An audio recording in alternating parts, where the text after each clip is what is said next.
এই যে তুমি রাত্রে অচেনা অজানা একজনকে তোমার ঘরের মধ্যে নিয়ে আসলে, তোমার ভয় করছে না? আমার আমার ভয় করে না। তোমার তো ঘরে চুরি হতে পারে। আমার কিছু নাই। তোমাকে মেরে ধরে তোমার সবকিছু নিয়ে চলে যেতেও তো পারি। মা ছিল, মা মরে গেল তো, তারপরে আমার আর কিছু নাই। কিন্তু তুমি এই একা চারিদিকে আস্তে আস্তে তো দেখলাম জনমানব শূন্য একটা এলাকা। তুমি এখানে একা থাকো? এ আচ্ছা, উম, আমি তো তোমার অতিথি। আমাকে তুমি রাতে কি খেতে দেবে? আমার তো খিদে পেয়েছে। আমার আমার কিছু নাই।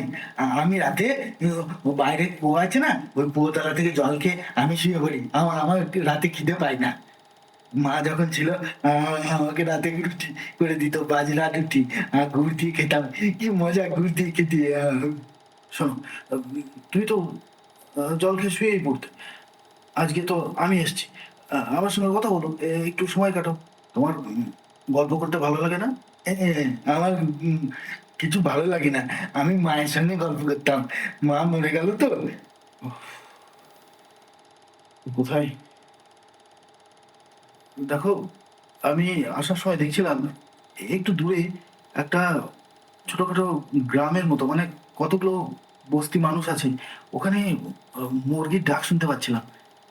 যাবে আমার সঙ্গে? আমি পয়সা দেবো। চলো না, একটা মুরগি কিনে নিয়ে আসি, তারপর দুজনে মিলে খাবো। তুমি রান্না করতে পারো তো? পারি তো, আমি পারি। মা বলতো তোর নুনের হাতটা খুব বেশি, একটু নুন কম দিস তরকারিতে। তবে চলো, আজকে রাতে তোমাদের মাংস ভাত খাবো।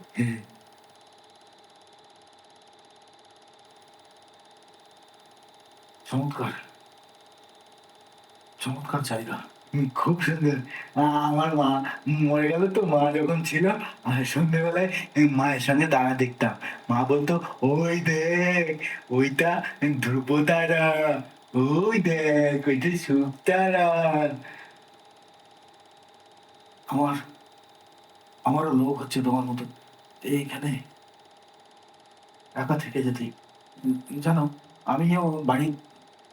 আচ্ছা আচ্ছা, ঠিক আছে, চলো, রাত হচ্ছে, আমরা মুরগি নিয়ে আসি, তারপরে রান্না করতে করতে গল্প করে যাবি। হ্যাঁ, চলো, এই অন্ধকার রাত্রে একটু হাঁটি তোমার সঙ্গে।